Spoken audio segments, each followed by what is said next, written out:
Ah, salted carrots. Delicious when your city gets blockaded. Today, this gasometer turned bunker, turned shelter, turned food storage, maybe turned into condominiums. Just another example of the changing face of Berlin.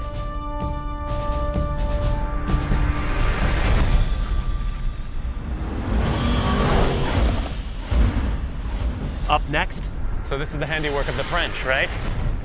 Even 50 tons of TNT couldn't destroy this buried piece of Berlin's past. Hitler's favorite movies were King Kong and Snow White and the Seven Dwarfs.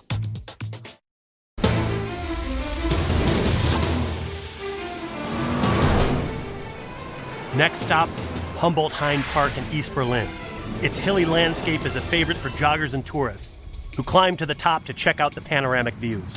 But in Berlin, things aren't always as they seem. This hill wasn't always a hill, and the Nazi fortress peeking out from beneath the soil wasn't always underground. The fortress is called the Flak Tower, and it was one of 3 built in Berlin by the Nazis. It was, and still is, considered a feat of German engineering. At over 140 feet high and separated into 7 levels, the Flak Tower of Humboldt was the perfect vantage point for the Nazis to observe movement of Soviet troops and to fire at Allied planes from anti-aircraft platforms.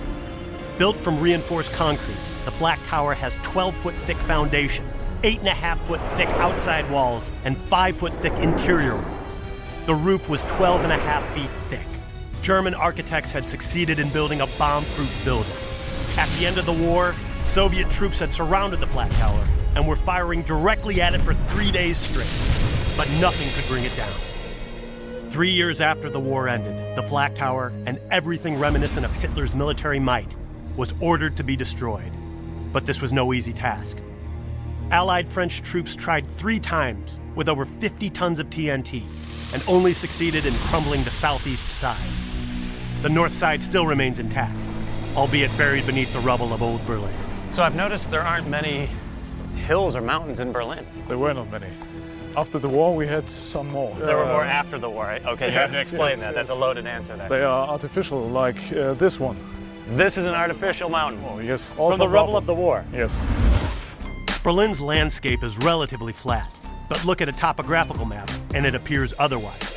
That's because the hills you see aren't natural formations. They're made up of debris. The rubble hills were erected in the late 1940s and early 1950s during a massive cleanup by the Allies of war-torn Berlin. Sasha told me that after the war, 80% of the streets in central Berlin were destroyed. That meant the pavement, sidewalks, trees, houses, cars, bus stops, and anything else in the path of Allied bombs would have been in ruins and buried beneath my feet. But I wanted to see for myself. I was about to dig into a hill made of 60 million cubic feet of rubble, a hill built directly on top of the Flak Tower. So if we dig right here, I'm going to find the ruins of Berlin. Yeah. All right, let's do it.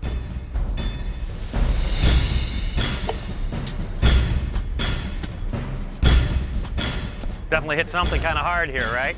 That didn't take too long, did it? Here's concrete. Here's more. This we don't even have to dig. It's right here at the surface. Look, here you go. This is all from Berlin. There were layers and layers of history lying just inches beneath our feet. It's a big mountain. Here, there's more. Newly constructed 1940s homes were mixed up with Prussian palaces and carted by the truckload to this very spot. Since they couldn't destroy it, the plan of the Allies was to bury any sign of the Nazis' impressive Flak Tower beneath the rubble of war-torn Berlin. The east, west, and south side went off without a hitch. Grass and trees were planted, and the new hill took root. But the north side of the Flak Tower slopes down towards the U-Bahn rail. Piling rubble that would vibrate when the train passed would be far too dangerous, so the north face was left open. And lucky for us, that's how we were going to get in.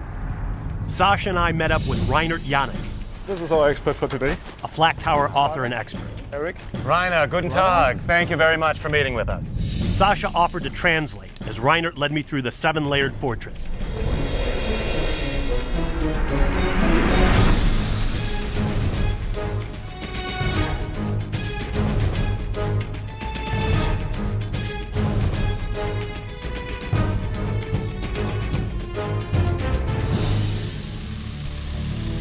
This concrete structure took only 6 months to build and was braced with steel rods, a technique perfected by the Germans that rendered their bunkers and towers bomb-proof. My gosh, you know what? If I didn't see how reinforced these stairwells were, this whole building, it would look as if this is made of cardboard and it's all going to come down. This is the original stairwell. This is the original stairwell. 104. What does this say here? This Turm Okay, Tower 2. Yeah, 4th level. We were on the 4th level of a 7-story building, and yet we were still buried over 60 feet beneath the ground. The top 4 levels were strictly for military use, with observation posts and an anti-aircraft gun platform. Below was a bunker for 35,000 civilians and 2,000 soldiers and their families. The flak tower was so secure, Hitler ordered precious artifacts and artworks once housed in Berlin's museums to be stored here. The flak tower even had its own movie theater. Like a small town. It's a small town. This is a fortified village. The debris from the Allied French attempts to destroy the flak tower was still littered all over the floors. So this is the handiwork of the French, right? Now we're descending to another level. Be careful. This is a weapon. It first looks like a pipe, a normal pipe, but this is left from a weapon, an anti-tank weapon, with an explosive head in front, and then it was fired, and what was left was the pipe. Ah, I see. It's only for one use. Yeah, right. This was only one use. Quite an eerie remnant from this time. This is where you get a sense of the width. How wide from wall to wall? It's 70 meters. 70 meters wide. 72 meters. 72 meters, okay, danke. 72 meters, or 236 feet, would normally be an easy target. But I was about to see why the flak tower never came down. The French blasts on the southeast side revealed a spider web of steel rebar inside the thick concrete. Look at this, the reinforced steel, and to me it looks redundant. How much rebar is in this building? We have in 1 cubic meter of concrete about 50 kilos of steel. That's 110,000 pounds of steel rebar for every 100 cubic feet of cement.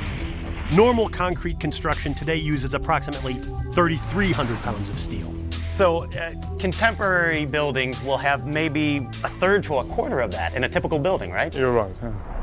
Today, the flak tower sits abandoned, 140 feet beneath the rubble of Humboldt-Hain Park. And while Sasha and his group continue to try to piece together its past, exactly what went on inside its walls remains a mystery. This was a secret building. It was a military building, and so it was in a kind of secret. And we have no original pictures from the inside. Right, so we have to speculate. Yes. Speculation is common in a city like Berlin. A city whose secrets are only now coming to the surface.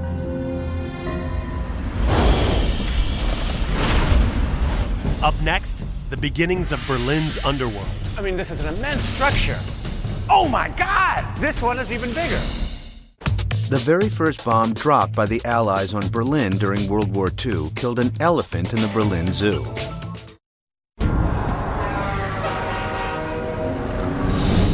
Long before the Berlin Wall divided the city and Hitler's delusions nearly destroyed it, Berlin was a cosmopolitan capital.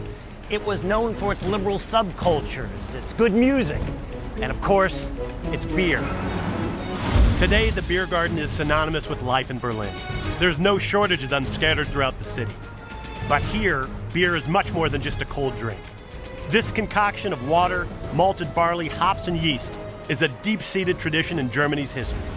A tradition that relied on the depths of Berlin's underground. Hello, Ingmar. How are you? Nice to meet you. Thank Very you. nice. Good.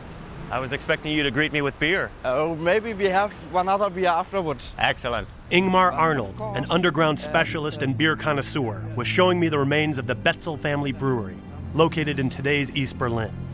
From 1846 to 1948, the Betzel family was the largest private brewery in Berlin.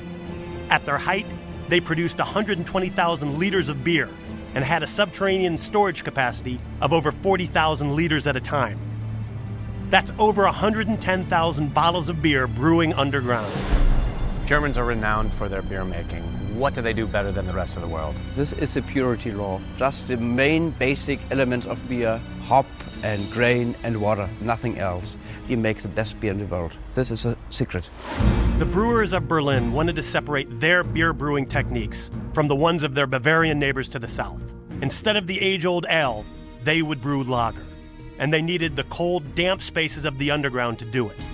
Berlin brewers needed to keep their new revolutionary lager at approximately 32 degrees Fahrenheit for at least 30 days before it was ready to drink. But in 1844, there was no electricity for refrigeration, so necessity became the mother of invention. They needed to cool the beer, they needed underground, and they found it here. And they could go into the underground and they could cool the beer here. Therefore, the brewers invented the Berlin Underground. Before there were bunkers, there was beer. And that's not an easy feat in a city whose name means swamp. So how'd they do it? How, long before Hitler built his bunkers, were beer makers able to master the complex digging and pumping techniques necessary to go underground? They didn't. Instead, they found one of the few hills in Berlin, moved their factory on top of it, and dug their cellars more than 80 feet into its dry, rocky soil. There were 15 to 20 rooms, each 20 feet tall and 20 feet wide, tracks for small carts to carry the barrels, and even rooms for the beermeister to test his brew. Before Hitler or the Metro ever broke ground, they had succeeded in creating Berlin's first underground city.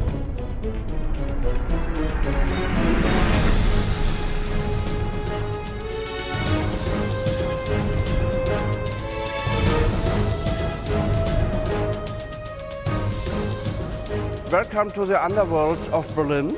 This is quite a large vault right here, a storage area right here. They're very, very impressive. More than 20,000 square meters are just lying 20 meters beneath the streets of Berlin. That's approximately 65 feet beneath the bustling former factory above, and tons of pressure on the cellars below. But these cellars were built to last. Arched ceilings help support the pressure, and the rocky soil it's dug into gives it a sturdy base. Oh my God! This one is even bigger, right? This is an immense structure. We've got a ceiling that's probably 25 feet high. I'm guessing in the width about 20 feet. And I walk past these and I can see there's other rooms, other chambers, other storage facilities. Look at the size of these. These all would have been filled with beer, right? To the walls, to the ceiling, filled with beer. Once the lager had cooled for a month, wooden barrels were loaded onto the horses waiting up above to deliver fresh and cold lager to the beer gardens of Berlin. But there was much more than beer drinking going on in the gardens. Well, beer has, of course, an important function, a cultural function for the self-identifying understanding of Germans, and it played a very important part in politics. Political parties like the Communists, Social Democrats, and Nazis used the lure of free beer to win votes.